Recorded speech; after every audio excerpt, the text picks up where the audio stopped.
आमे बहुत लकी आउ जे हमर पाखे आयक अच्छे आ तुम जाइन छो के पूरा वर्ल्ड रो 20% लोग अंध आउ तुम चिंता कर देखो से रिल्स देखि पारतनी मैगजीन पढ़ी पारतनी कि खबर कागज भी पढ़ी पारतनी लेकिन टिके रह एटा पूरा पूरी भाबे सत नुहे काहे बेले रिलायंस फाउंडेशन ई अंध लोक मनर लागि गुटे ब्रेल खबर कागज प्रकाश करछे जार माध्यम से माने पूरा पृथ्वी रो खबर से एखन जानि पारुछन জাতীয় দৃষ্টিহীন সংঘর ৭৫তম বর্ষকি লাগি नीता मैडम की अंध व्यक्ति मनकर लागि विभिन्न पदक्षेप माने नेछन।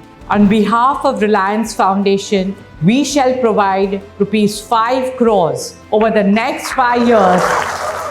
नीता मैमर ई प्रयास द्वारा अंध व्यक्ति मनकर अंधार जीवन ने फिर आलोकित हे पारुछि आ तांकर रिलायंस फाउंडेशन हॉस्पिटल द्वारा समाने विश्व स्तरीय चिकित्सा रो सुजोग उठे पारुछन। Through free cornea transplants and eye surgeries, we have also eliminated more than 22,000 lives with the gift of sight. आउ इटा सथे गुटे अंधर अंधकार जीवन के फिर कलरफुल कर दूछे आ ई रिलायंस फाउंडेशन ई सेंटेंस के पूरा सार्थक करछे। Tamosoma Jyotirgamaya. केन सेंटेंस बोले तमसोमा ज्योतिर्गमय तार अर्थात हला गोटे अंधार रु आलोक को नै जाओ।